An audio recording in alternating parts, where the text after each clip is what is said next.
Hello साथियों, स्वागत है एक बार फिर आपके अपने YouTube चैनल एजुकेशनल फैक्ट 2.0 पर। साथियों, आज के विषय में हम चर्चा करने वाले हैं मध्य प्रदेश अतिथि शिक्षक स्थायीकरण को लेकर।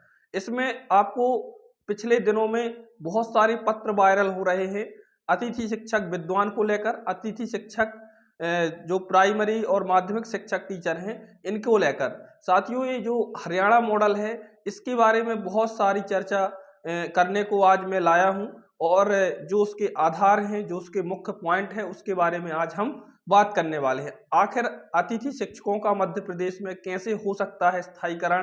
क्या था वह हरियाणा मॉडल जिसका अन्य राज्यों ने भी अध्ययन किया? तो आइए साथियों, इसके बारे में डिस्कस करते हैं और समझ लेते हैं इसके आधार को।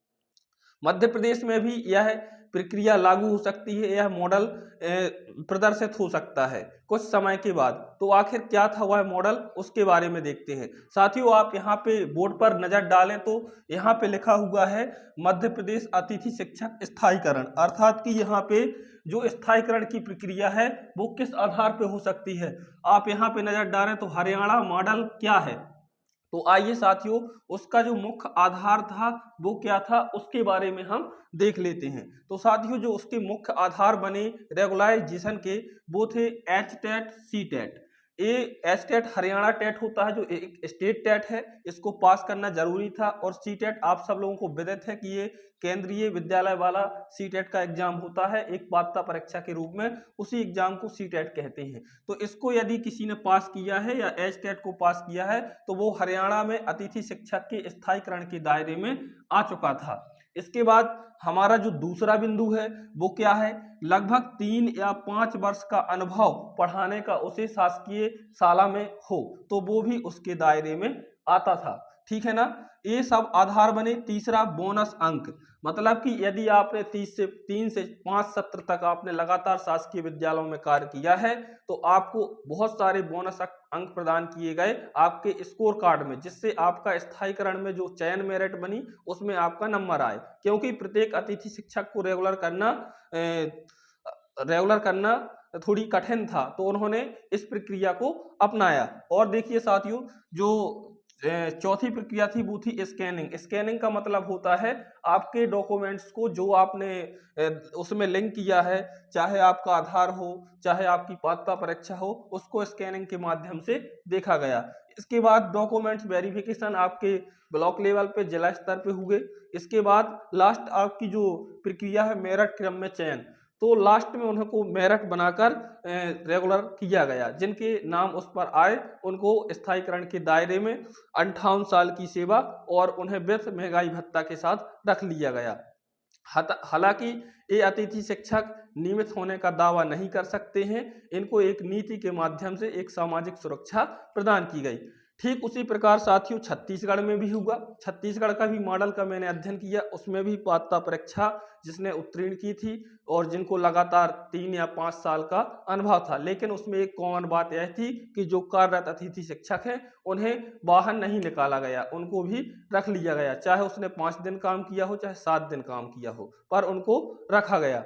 इसी प्रकार से बिहार का मॉडल था। बिहार के मॉडल में भी उन्होंने भर्ती परीक्षा के माध्यम से उनको रखा, उनको बहुत सारे स्कोर कार्ड में अंक ना देकर भर्ती परीक्षा में बहुत सारे अंक दिए गए, जिससे उनका अधिक से अधिक चयन हो सका। ठीक उसी प्रकार यूपी का मॉडल था। यूपी में भी शिक्षा मित्रों को एक कोर्ट का भी निर्णय था कि इनको लगातार इन्होंने कार्य किया है तो इन्हें रेगुलराइजेशन की कैटेगरी में लाना आवश्यक है। तो इस प्रकार से यूपी में भी स्थायीकरण कोर्ट के माध्यम से हुआ।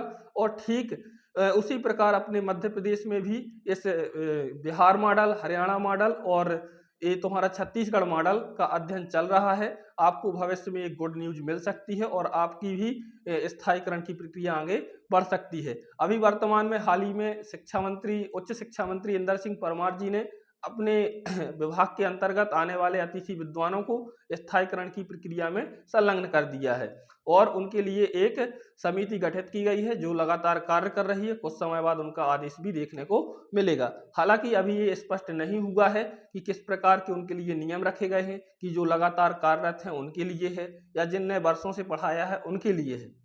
तो इसका भी क्लैरिफिकेशन जल्द हो जाएगा साथियों। आप लोग देखते रहें और आप लोगों का भी निश्चित रूप से होगा। परंतु इतना सरल भी नहीं है आपका स्थायीकरण। क्यों? क्योंकि जो अतिथि शिक्षक हैं इनका जो सर्कल है वो बहुत व्यापक है, बहुत बड़ा है, तो इनको टाइम तो लगेगा, संघर्ष तो करना पड़ेगा। आप लोगों को लगातार अपना प्रदर्शन जिला स्तर, ब्लॉक स्तर पे और यहाँ तक कि भोपाल स्तर तक में करना पड़ेगा साथियों। जब तक उनके अंदर जू नहीं रहेंगी आपका स्थायीकरण नहीं हो सकता है।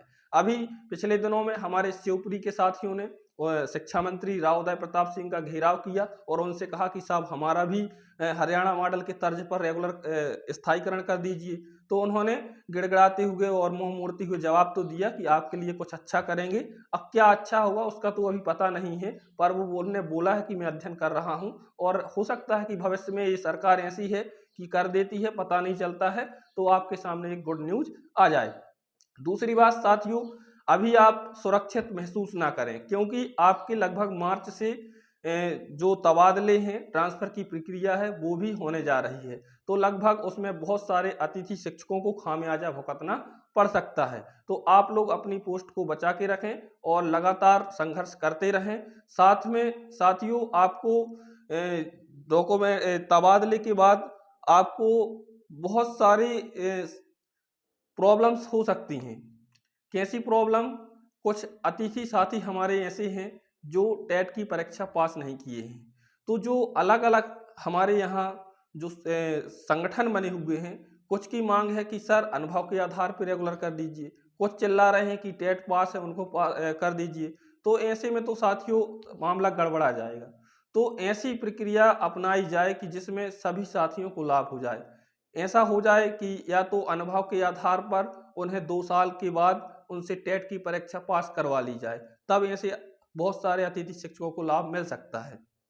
या फिर उनकी विभागीय परीक्षा सामूहिक रूप से ले ली जाए, जिससे जो अतिथि शिक्षक मेरिट क्रम में आ जाए उनको रख लिया जाए। तो इस प्रकार की प्रक्रिया से अतिथि शिक्षकों का मध्य प्रदेश में रेगुलराइजेशन हो सकता है। और जो हरियाणा मॉडल के मुख्य आधार बिंदु थे वो आपको मैंने यहाँ पे समझा ही दिए हैं। तो इस प्रकार से अतिथि शिक्षकों का कल्याण हो सकता है।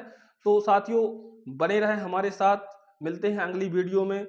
तब तक के लिए नमस्कार, जय हिंद, वंदे मातरम।